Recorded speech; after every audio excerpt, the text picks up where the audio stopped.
ससुराल में वह पहली सुबह मुझे आज भी याद है। कितनी घबरा कर मैं उठी थी, यह सोचती हुई कि कहीं देर ना हो जाए, सब न जाने मेरे बारे में क्या सोचेंगे। केवल एक रात ही तो नए घर में कटी थी और इतना सब कुछ बदल गया, जैसे आसमान में उड़ती चिड़िया को किसी ने मोती के लालच देकर पिंजरे में कैद कर लिया हो। शुरू के कुछ दिन तो यूं ही गुजर गए। एक दिन हम बाहर घूमने गए।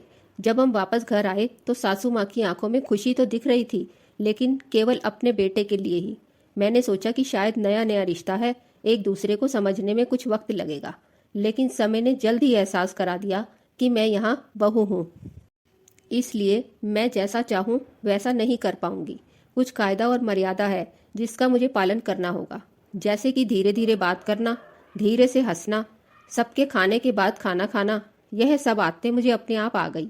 माँ से भी बात कम होने लगी, जिसकी वजह से मुझे पीहर की याद आने लगी। ससुराल में पूछने पर कहा गया कि अभी नहीं, कुछ दिन के बाद जाना। जिस पति ने शादी के समय कहा था कि आपकी बेटी पास में ही तो है, कभी भी आ जाया करेगी, उसके भी सुर बदल गए। अब मुझे धीरे धीरे ये समझ में आ गया था कि शादी कोई बच्चों का खेल नहीं है।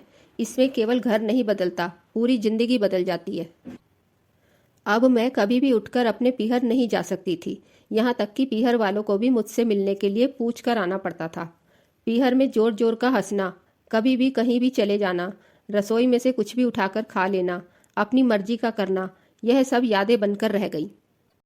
अब मुझे समझ में आने लगा था कि क्यों विदाई के वक्त सभी लोग मुझे गले लगाकर रो रहे थे।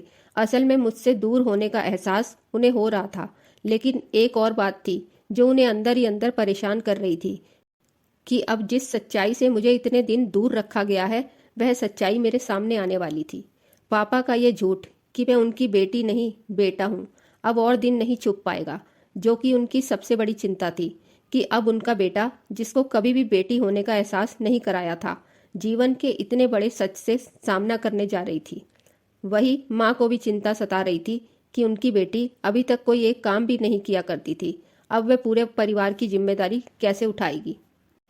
सभी लोग मेरे इस विदाई और पराये होने का दर्द जान रहे थे सिवाय मेरे, इसलिए वे सभी रो रहे थे। आज मुझे समझ आ गया कि उनका रोना गलत नहीं था। यह हमारे समाज का नियम ही है कि एक बार बेटी डोली में विदा हो गई तो वह उस घर के लिए केवल मेहमान ही बनकर रह जाती है।